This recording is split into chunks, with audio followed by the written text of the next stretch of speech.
Assalamualaikum warahmatullahi wabarakatuh. Baik, mahasiswa sekalian, kita bertemu lagi dalam mata kuliah Lembaga Keuangan dan Perbankan. Jika sebelumnya saya sudah menjelaskan terkait dengan bank, baik perbankan konvensional maupun perbankan syariah beserta produk-produk yang ditawarkan perbankan atau produk dan jasa yang ditawarkan perbankan. Pada pertemuan kali ini kita akan membahas terkait lembaga keuangan bukan bank. Baik, saya rasa langsung saja kita masuk ke dalam materi kita pada kali ini. Ya, ini adalah karakteristik lembaga pembiayaan atau lembaga keuangan bukan bank. Diantaranya adalah yang pertama, tidak boleh menarik dana secara langsung dari masyarakat seperti giro, tabungan, deposito, atau promes. Yang kedua adalah penerbitan promes hanya dibolehkan sebagai jaminan atas pinjaman yang diperoleh dari bank. Jadi penerbitan ini hanya boleh sebagai jaminan saja atas pinjaman yang diperoleh dari bank. Kemudian memberi pembiayaan baik untuk kebutuhan modal kerja maupun investasi dunia usaha. Jadi berbeda dengan perbankan ya. Kalau perbankan itu dia menghimpun dan memberikan penyaluran atau menyalurkan pendanaan dari masyarakat kepada masyarakat yang lainnya, dari nasabah tabungan ya kan, dari nasabah simpanan ke nasabah pembiayaan atau kredit ya. Kalau lembaga keuangan bukan bank, umumnya dia memberi pembiayaan baik untuk kebutuhan modal kerja maupun investasi dunia usaha. Dia tidak menarik atau mengambil dana, mengumpulkan dana dari masyarakat secara langsung baik dalam bentuk simpanan giro, tabungan ataupun deposito. Dan tidak diperbolehkan memberikan kredit secara langsung ya, dalam bentuk uang. Nah, ini salah satu contohnya, diantaranya adalah anjak piutang atau factoring. Secara pengertian, anjak piutang atau factoring ini adalah badan usaha yang melakukan kegiatan pembiayaan dalam bentuk pembelian dan pengalihan serta pengurusan piutang atau tagihan jangka pendek suatu perusahaan dari transaksi perdagangan dalam ataupun luar negeri. Nah, pihak-pihak yang terkait ada faktor, ada klien, ada customer. Faktor dalam hari ini adalah perusahaan anjak piutang, pihak yang memberikan jasa anjak piutang kepada kliennya, dan kliennya di sini adalah supplier, adalah pihak yang menerima jasa anjak piutang dan menjual barang atau jasa secara kredit kepada pelanggan atau customer. Di mana customer ini adalah nasabah ya, pihak yang membeli barang dan atau jasa yang dari klien dan mempunyai kewajiban berupa hutang jangka pendek terhadap klien ini ya, klien ini. Kewajiban pihak faktor atau pembiayaan yaitu pertama pembiayaan atau financing service ya kan, jasa pembiayaan berupa pembayaran di muka atau advance payment atau prepayment financing antara 60% sampai 80% dari nilai faktur atau pada saat piutang jatuh tempo atau maturity factory. Kemudian bisa juga memberikan non pembiayaan atau non financing service antara lain berupa pengawasan dan penagihan piutang serta penata usahaan penjualan kredit atau piutang. Sedangkan pihak klien adalah kewajibannya menjual atau menjaminkan piutangnya kepada pihak faktor.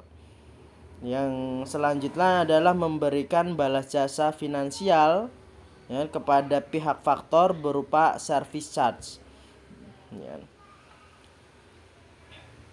Contoh IFS Capital Indonesia PT Sinarmas. Ini ada contoh-contoh anjak piutang ya.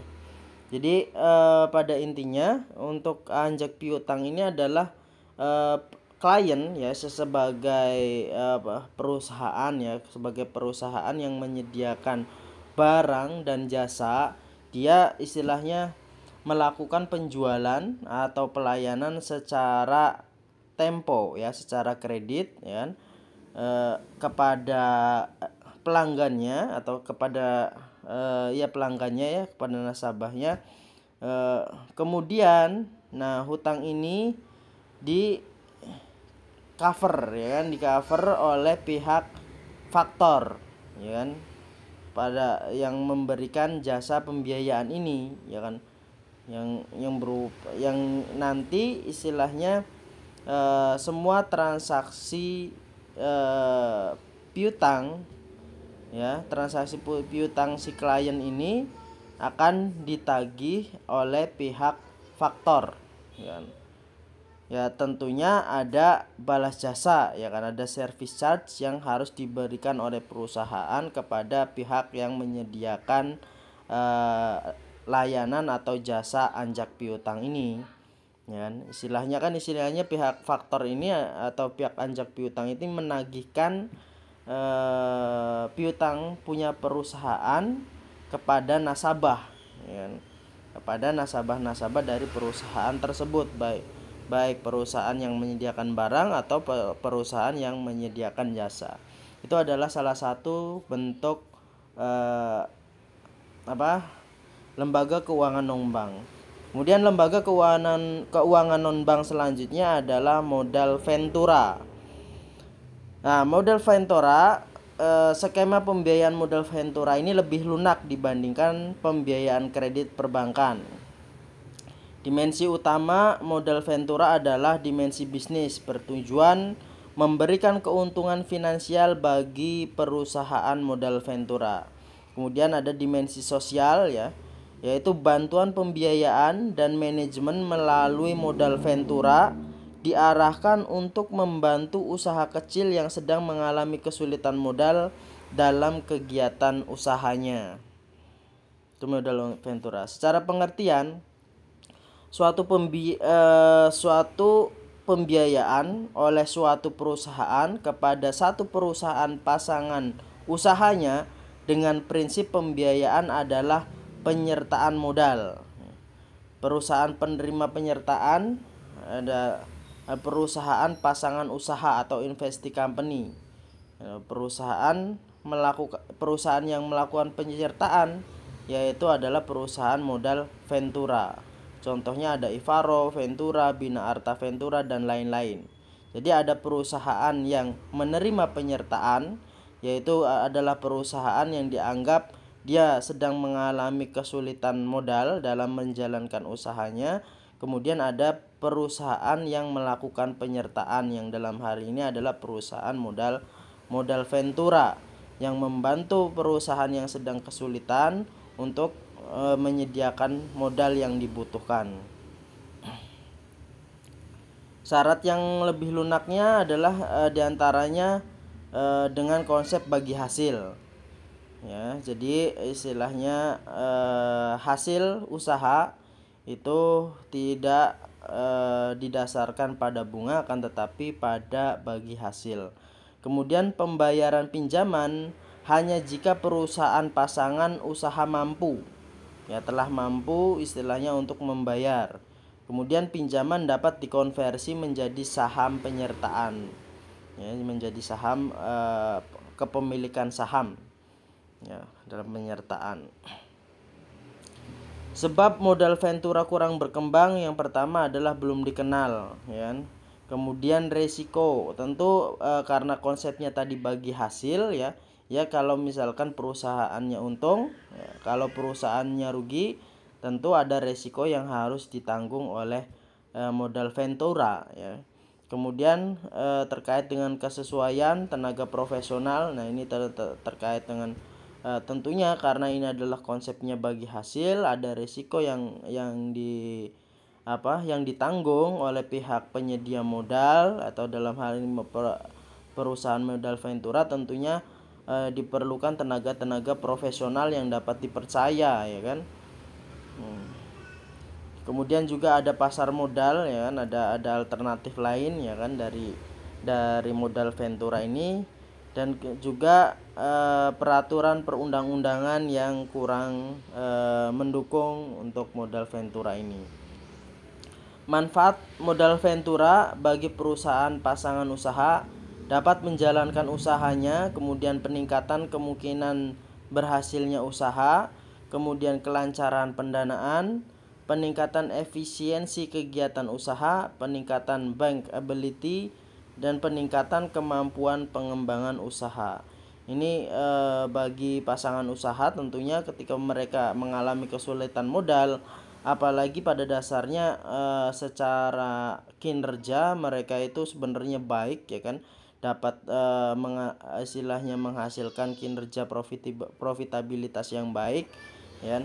Maka perusahaan tersebut tentu, ya kan, dapat menjalankan usahanya lebih baik karena dia mendapatkan suntikan dana dari pihak perusahaan modal ventura, ya, untuk kelancaran operasional perusahaan, mendukung operasional perusahaan, ya.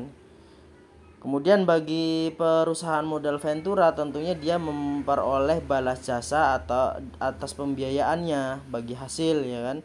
Kemudian membantu kesejahteraan rakyat melalui pengembangan usaha dan peningkatan kemampuan teknis dan pengalaman karyawan dan staf perusahaan modal ventura. Kemudian peningkatan informasi tentang modal ventura. Jenis bantuannya, perusahaan modal ventura dapat memberikan bantuan dana, ya, ataupun berupa bantuan manajemen, ya, tenaga profesional yang membantu manajemen perusahaan. Ini adalah modal ventura, ya. Kemudian jenis modal ventura berdasarkan pemberian bantuan, ada single tier approach, ada two tier approach. Kemudian berdasarkan penghimpunannya ada leverage venture capital, kemudian equity venture capital. Kemudian berdasarkan kepemilikannya ada private venture capital company, ada public venture capital company, ada bank affiliate venture capital company, dan conglomerate venture capital company. Ya, ini adalah pembagian jenis-jenis modal ventura. Misalkan berdasarkan cara pemberi bantuan tadi, ya, single tier approach. Jadi membentuk perusahaan modal ventura yang langsung dikelola oleh manajemen PMF itu sendiri atau disebut sebagai PMF konvensional. Mekanisme ini menempatkan si perusahaan modal ventura dalam dua fungsi, yaitu sebagai pemberi bantuan pembiayaan atau funder company dan sebagai pemberi bantuan manajemen atau manajemen company kepada perusahaan pasangan usaha. Sedangkan yang two tier approach ini membentuk modal ventura kemudian mengelolanya, pengelolaannya diserahkan kepada perusahaan manajemen investasi yang memang memiliki keahlian di bidang modal ventura. Nah, pendekatan ini memungkinkan sebuah perusahaan pasangan usaha ini menerima bantuan pembiayaan dan bantuan manajemen dari dua PMF yang berbeda. Di Indonesia, mekanisme dengan konsep pemisahan antara Ventura Capital Fund dan manajemen Venture Capital Company ini belum diatur dalam perundang-undangan, ya, sehingga ini menjadi hambatan dalam hal tadi yang seperti saya katakan bahwa hambatan dari modal ventura karena belum adanya undang-undang yang mengatur terkait dengan modal ventura.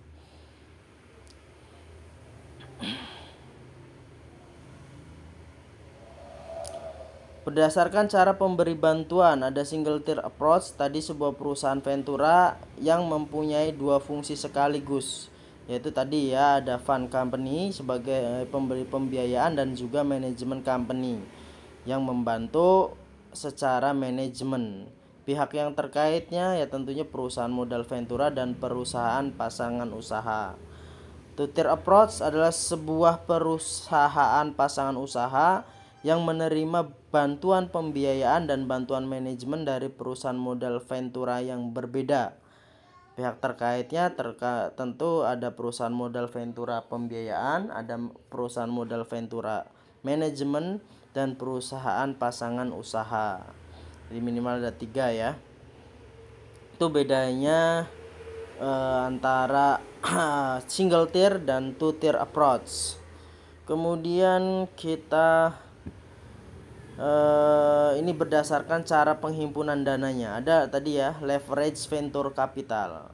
Ini modal ventura yang bersumber dari perusahaan modal ventura dengan sebagian besar penghimpunan dana dalam bentuk pinjaman dari berbagai macam pihak. Ya, jadi perusahaan modal venturanya sumber dananya adalah dari pinjaman dari berbagai pihak. Kemudian ada equity venture capital. Ini modal ventura yang bersumber dari perusahaan modal ventura dengan sebagian besar penghimpunan dananya dalam bentuk modal sendiri. Ya, jadi dari modal yang memiliki perusahaan tersebut. Ya. Kemudian private venture capital company, ya, jadi perusahaan modal ventura yang belum go public. Kemudian ada juga public venture capital company, ya, perusahaan modal ventura yang sudah go public. Dan ada bank affiliate venture capital company, jadi perusahaan modal ventura yang didirikan oleh bank-bank yang mengalami surplus dana dan mempunyai misi khusus dalam hal modal ventura. Kemudian yang terakhir ada conglomerate venture capital company, jadi perusahaan yang didirikan atau dimiliki oleh sejumlah perusahaan-perusahaan besar atau perusahaan-perusahaan konglomerat. Adapun tahapan-tahapan pembiayaan, ada pengembangan ide usaha, kemudian awal kegiatan usaha, awal pengembangan usaha, ekspansi, dan yang terakhir adalah kejenuhan atau penurunan. Ini tahapan-tahapannya ya. Tahapan manajemen ya, istilahnya membangun usaha. Yang pertama tentunya kita harus menemukan ide usaha apa yang akan dijalankan oleh pasangan usaha ini, ya kan, perusahaan pasangan usaha. Kemudian awal kegiatan usaha, ya kan, perencanaan, kemudian pengembangannya seperti apa, ekspansi, kejenuhan, dan atau penurunan. Bentuk pembiayaan bisa berupa penyertaan modal dalam bentuk saham, kemudian bisa juga dalam bentuk obligasi yang dapat dikonversi menjadi saham, atau pinjaman yang dapat dikonversi menjadi saham. Bisa juga berasal dari pinjaman yang memberikan hak opsi bagi perusahaan modal ventura untuk membeli saham. Jadi diberikan hak opsi pilihan atau apakah mau ditukar dengan saham atau tidak. Kemudian pinjaman dengan tingkat bunga yang relatif rendah, ya. Kemudian pinjaman yang tidak perlu dibayar jika perusahaan belum mampu, ya. Jadi membayar hanya ketika perusahaan dianggap telah mampu membayarnya. Kemudian pinjaman yang jika terjadi likuidasi atau pengembalian pada prioritas setelah obligasi dan pinjaman lainnya. Dan yang terakhir, bentuk lain yang tidak bertentangan dengan prinsip modal ventura. Kemudian bentuk kesepakatan terbentuk melalui perjanjian formal atau kontrak resmi ya, dengan isi yang pertama tentunya berapa jumlah pembiayaan, kemudian cara penarikan atau pencariannya, kemudian jadwal penggunaan bantuan dana, jangka waktu bantuan dana tersebut seberapa lama, ya kan, kemudian bentuk balas jasa finansialnya, ya kan, itu seperti apa, prosentasinya, pembagiannya seperti apa, kemudian cara, jumlah, waktu pembayaran balas jasa itu, caranya seperti apa, apakah melalui cek atau melalui transfer atau seperti apa, ya. Kemudian cara penarikan kembali investasi atau divestasi ya, penarikan kembali ya. Cara divestasinya seperti apa. Kemudian syarat divestasi yang dipercepat.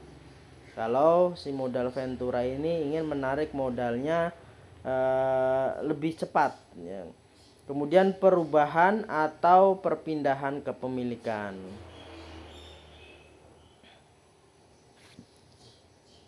Ini cara divestasi atau penarikan kembali penyertaan modal dapat dilakukan dengan cara yang pertama adalah pembelian kembali saham modal Ventura oleh perusahaan pasangan usaha. Kemudian penawaran saham melalui pasar modal, pemberian kredit atau pinjaman dari bank perusahaan pasangan usaha dijual kepada perusahaan atau pihak lain.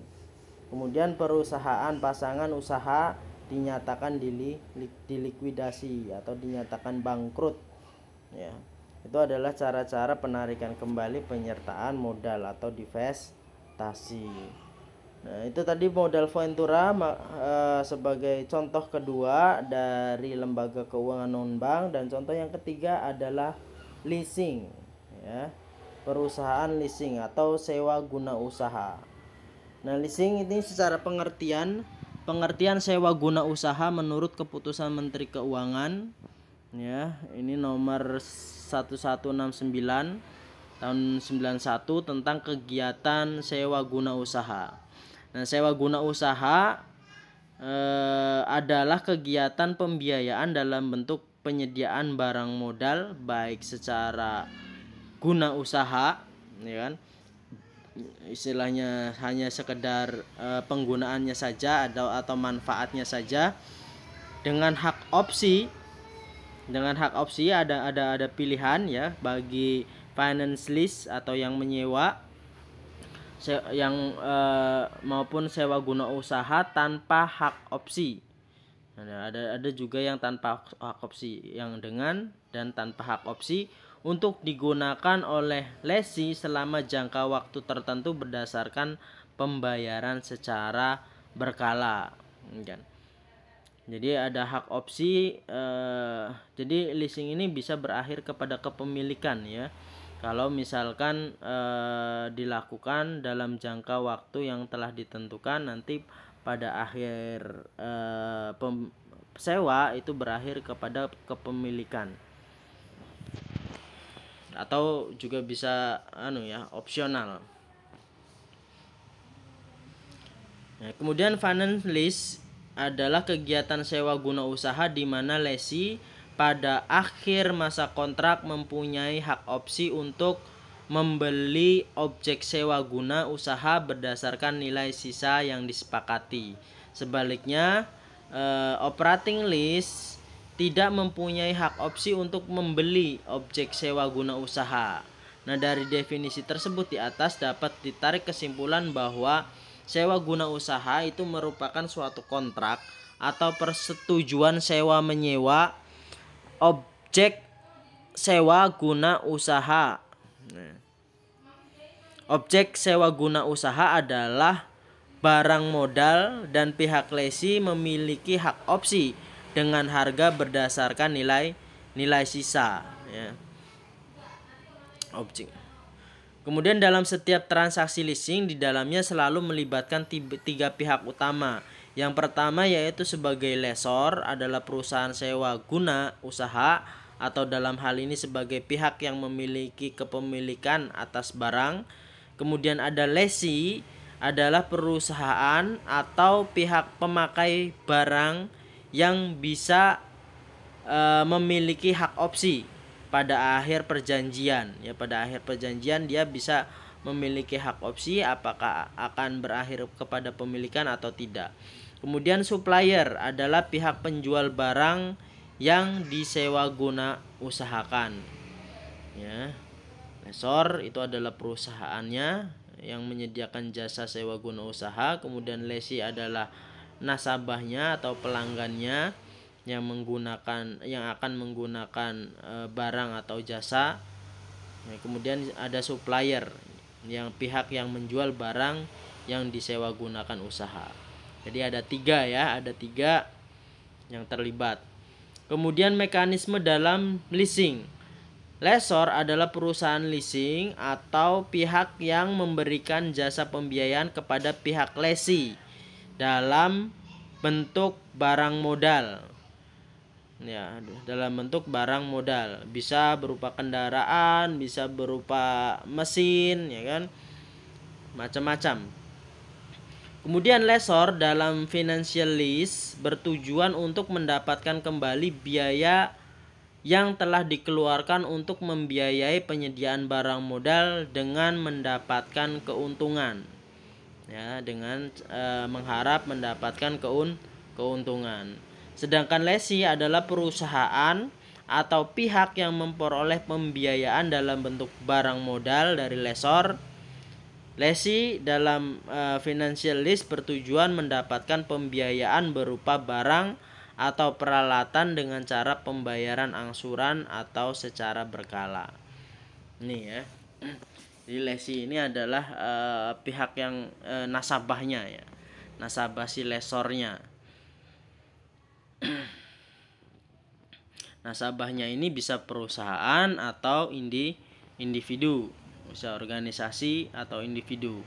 Kemudian yang tiga, supplier adalah perusahaan atau pihak yang mengadakan atau menyediakan barang untuk dijual kepada lesi dengan pembayaran secara tunai oleh lessor. Dan yang keempat adalah bank. Dalam suatu perjanjian atau kontrak leasing, pihak bank atau kreditor tidak terlibat secara langsung dalam kontrak tersebut, namun pihak bank memegang peranan dalam hal penyediaan dana kepada lessor, terutama dalam mekanisme leverage lease, di mana sumber dana pembiayaan lessor itu diperoleh melalui kredit bank. Ini ya siklusnya. Jadi yang nomor 1 ini adalah si lesi menghubungi pihak supplier, ya, untuk menentukan jenis barang atau spesifikasi barang, harga, waktu pengiriman, dan jaminan purna jual atas barang yang dilesikan. Jadi menghubungi supplier terlebih dahulu, ya, si lesinya ini. Kemudian yang kedua, lesi melakukan negosiasi dengan lessor tentang kebutuhan pembiayaan untuk mengadakan barang atau jasa tersebut. Nah, kemudian si lessor mengirim letter of offer atau commitment letter kepada lesi. Jadi mengirimkan penawaran, ya, surat penawaran atau surat komitmen kepada pihak lesi. Kemudian kalau sudah sepakat, penandatangan kontrak leasing. Yang kelima adalah pengiriman order beli kepada supplier. Kemudian yang keenam adalah pengiriman barang dan pengecekan barang oleh lesi sesuai dengan pesanan atau tidak. Kemudian penyerahan dokumen oleh supplier. Kemudian pembayaran oleh lessor kepada pihak supplier. Dan yang terakhir adalah pembayaran sewa atau lease payment secara berkala. Jadi itu tadi ya terkait dengan siklus transaksi pada perusahaan leasing. Penggolongan perusahaan leasing, yang pertama ada independent leasing company. Perusahaan tipe ini berdiri sendiri atau independen dari supplier, yang mungkin dapat sekaligus sebagai pihak produsen barang dan dalam memenuhi kebutuhan barang modal nasabahnya atau lesi. Contoh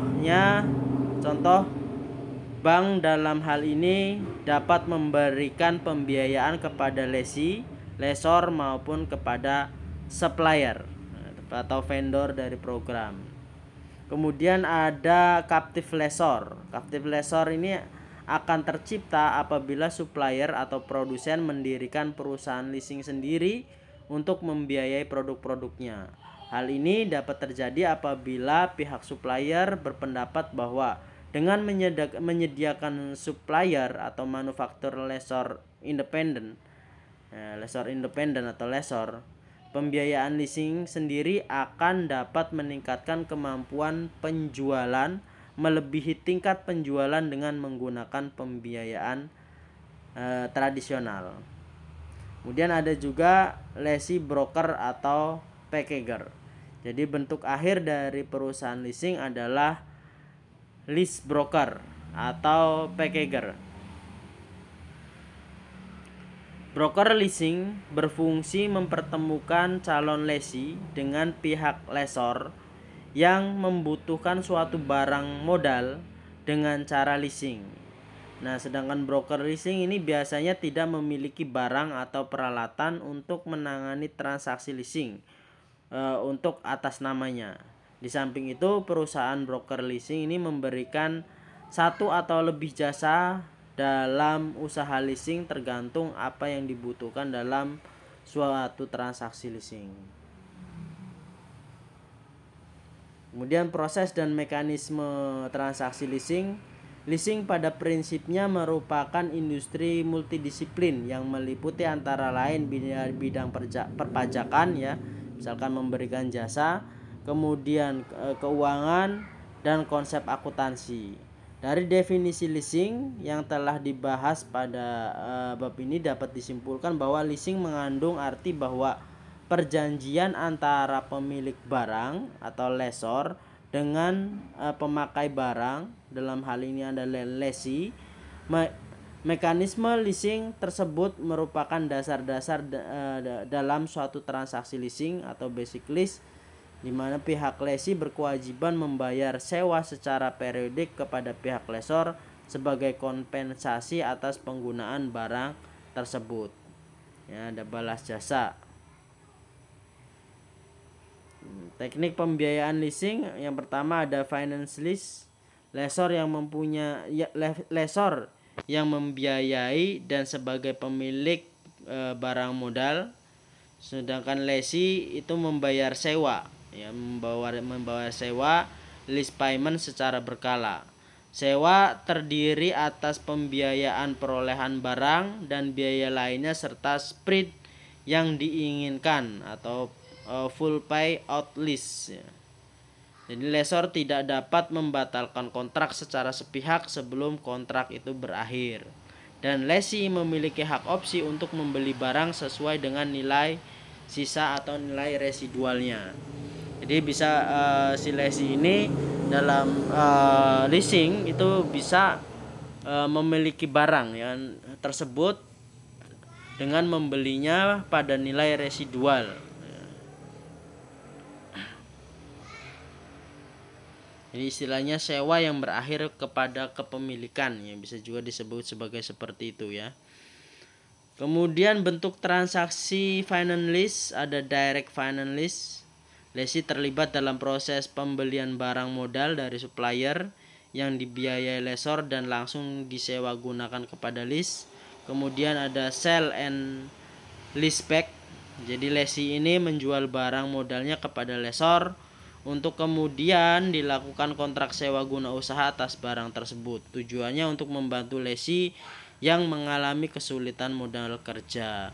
Kemudian ada juga syndicate lease, yaitu pembiayaan dilakukan oleh lebih dari satu lessor atas dasar pertimbangan resiko atau karena leasing membutuhkan dana dalam jumlah yang sangat besar. Kemudian ada leverage lease. Bank atau kreditur jangka panjang menyediakan dana terbesar antara 60 sampai 80% yang disebut leverage debt dan merupakan without resource ya kan kepada pihak lessor. Dalam hal ini apabila si lessee ini default atau bangkrut, lessor tidak ikut bertanggung jawab kepada bank. Kemudian ada vendor program, nah, ya kan, ada supplier. Penjualan dilakukan oleh vendor atau dealer kepada konsumen dengan fasilitas leasing. Lessor akan membayar barang kepada vendor atau dealer tersebut atau supplier tersebut. Selanjutnya lessee akan membayar angsuran kepada pihak lessor atau bisa juga melalui dealernya. Kemudian ada juga cross border lease, yaitu negara di mana lessor berada ini berbeda dengan negara lessee. Nah, untuk mengatasi berbagai masalah terutama terkait dengan hukum dan perpajakan, maka dilakukan oleh afiliasi subsidiari perusahaan leasing tersebut. Kemudian yang kedua ini terkait dengan operating lease. Nah, lessor sebagai pemilik barang ini menanggung risiko ekonomis dan pemeliharaan barang. Lessor menanggung biaya pelaksanaan sewa, kemudian asuransi, pajak maupun biaya pemeliharaan. Sedangkan lessee di sini membayar sejumlah sewa yang tidak mencakup biaya perolehan barang dan biaya lainnya serta spread atau non full pay out lease. Lessee membayar sejumlah sewa yang tidak mencakup biaya perolehan barang dan biaya lainnya serta spread. Dan lessor hanya mengharapkan keuntungan dari penjualan barang yang disewakan dan dari hasil sewa lainnya. Jadi sumber keuntungan dari lessor atau perusahaan leasing adalah berasal dari penjualan barang yang disewakan pada akhir periode dan hasil sewa lainnya.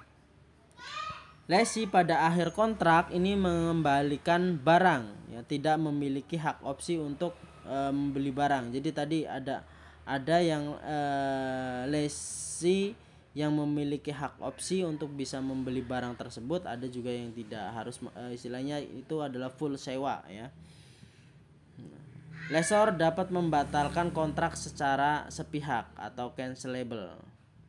Metode pembayaran sewa ada payment in advance, yaitu pembayaran sewa untuk pertama kalinya dilakukan di muka, yaitu pada tanggal kontrak ditandatangani. Ada juga payment in arrear, yaitu pembayaran sewa untuk pertama kalinya dilakukan di belakang, yaitu pada akhir periode angsuran atau akhir bulan, triwulan atau akhir tahun. Kemudian faktor penetapan sewa ada nilai barang, simpanan jaminan atau security deposit, kemudian ada nilai sisa, ya, residual value-nya, kemudian jangka waktu dan tingkat bunga.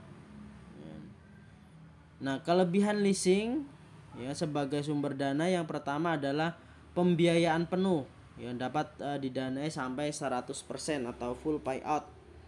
Kemudian lebih fleksibel, jumlah sewa dapat disesuaikan dengan pendapatan yang dihasilkan oleh objek leasing. Dan yang ketiga adalah sumber dana alternatif terlepas dari kredit line yang ada dari pihak lain. Kemudian off balance sheet, tidak ada keharusan mencatat dalam neraca. Kemudian arus dana, yaitu dengan adanya keluasan pengaturan pembayaran, proteksi inflasi karena sewa cenderung tetap, kemudian perlindungan atas kemajuan teknologi, terhindar dari resiko barang yang out of date. Kemudian sumber pelunasan kewajiban berasal dari modal kerja oleh adanya barang yang dilesikan atau yang disewakan. Kapitalisasi biaya, adanya biaya tambahan lain, ya, yang dapat dikapitalisasikan. Kemudian resiko keuangan dapat diatasi dengan operating lease yang berjangka waktu relatif singkat. Kemudian kemudahan dalam penyusunan anggaran karena jumlah sewa yang tetap dan pembayaran yang secara berkala. Kemudian pembayaran proyek skala besar ini dapat diatasi melalui leasing. Kemudian meningkatkan debt capacity, perolehan objek leasing tidak otomatis menaikkan debt to equity ratio. Nah, perbedaan pembiayaan leasing dengan pembiayaan lainnya, pembiayaan melalui perusahaan leasing ini memiliki beberapa perbedaan pokok dengan metode pembiayaan yang diberikan melalui lembaga-lembaga keuangan lainnya, misalnya bank, atau dengan teknik-teknik pembiayaan lain seperti sewa menyewa dan sewa beli. Ya, jadi bisa sewa menyewa saja atau bisa sewa yang berakhir pada pembelian barang yang sesuai dengan nilai residualnya. Kemudian yang selanjutnya, perusahaan lembaga keuangan non-bank adalah penggadaian. Ya, ini secara pengertiannya adalah hak yang diperoleh seseorang kreditur atas suatu barang bergerak yang diserahkan kepadanya oleh seorang debitur atau oleh orang lain atas namanya, yang memberikan kekuasaan kepada kreditur untuk mengambil pelunasan dari barang tersebut didahulukan dari kreditur-kreditur lainnya, dengan pengecualian biaya lelang barang tersebut dan biaya pemeliharaan harus dilunasi terlebih dahulu. Ini perusahaan penggadaian. Penggadaian ini adalah bentuk lembaga pembiayaan yang melakukan kegiatan usaha gadai yang diperuntukkan bagi masyarakat. Maaf ya. Kita lanjutkan. Ya. Jadi penggadaian bentuk lembaga pembiayaan yang melakukan kegiatan usaha gadai yang diperuntukkan bagi masyarakat luas berpenghasilan rendah yang membutuhkan dana dalam waktu segera. Ya, biasanya orang-orang yang sedang mengalami kesulitan dalam hal ekonomi, ya kan. Kemudian dia mempunyai aset yang bisa digadaikan, ya, untuk mendapatkan pembiayaan dari perusahaan penggadaian. Sedangkan usaha gadai adalah kegiatan menjaminkan barang, ya, barang-barang berharga kepada pihak tertentu guna memperoleh sejumlah uang, dan barang yang dijaminkan akan ditebus kembali sesuai dengan perjanjian antara nasabah dengan lembaga gadai. Jadi menjaminkan barang-barang berharga, bisa emas, bisa mobil, bisa rumah, sertifikat tanah dan lain sebagainya, ya, yang pada waktu tertentu barang tersebut akan ditebus kembali, ya kan. Ya, tujuannya adalah untuk memperoleh sejumlah uang atau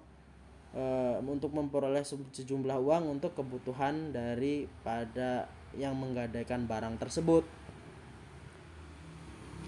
Sumber dana dan pengalokasian dana. Sumber dananya ada yang berasal dari pinjaman jangka pendek dari perbankan, ada pinjaman jangka panjang, jangka pendek dari pihak lain, ya bukan hanya perbankan, ya, bisa jangka pendek dari pihak lain, kemudian penerbitan obligasi, modal sendiri. Nah, kemudian penggunaan dananya uang kas dan dana liquid, yaitu. Kemudian pembelian dan pengadaan berbagai aktiva tetap dan inventaris, kemudian pendanaan kegiatan operasional, penyaluran dana, investasi lain, ya. Jadi penggunaannya diantaranya adalah menyediakan uang kas dan dana liquid, kemudian pembelian dan pengadaan berbagai aktiva tetap dan inventaris, pendanaan kegiatan operasional, penyaluran dana dan investasi lainnya. Produk dan jasa perumahan penggadaian. Ada pemberian pinjaman atas dasar hukum gadai.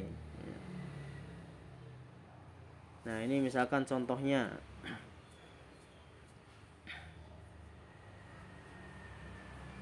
Golongan A 10 sampai 40.000. Tarif pinjaman per hari per 15 hari adalah 1,25%. Begitu seterusnya, ya.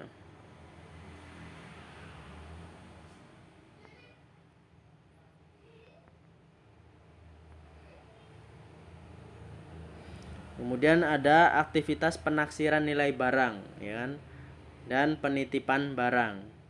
Ya, tentunya ketika perusahaan gadai dalam hal memberikan uang, ya kan, uang gadainya, istilah uang dari menggadaikan itu adalah tentunya dengan pertimbangan nilai barang itu berapa. Ya. Kemudian seberapa lama, ya kan, pelanggan atau nasabah penggadaian tersebut akan menitipkan atau menggadaikan barangnya. Jenisnya bisa dokumen atau surat berharga, waktunya bisa mingguan, bulanan, ataupun 1 tahun ya. Kemudian begitu juga perhiasan atau barang kecil ya.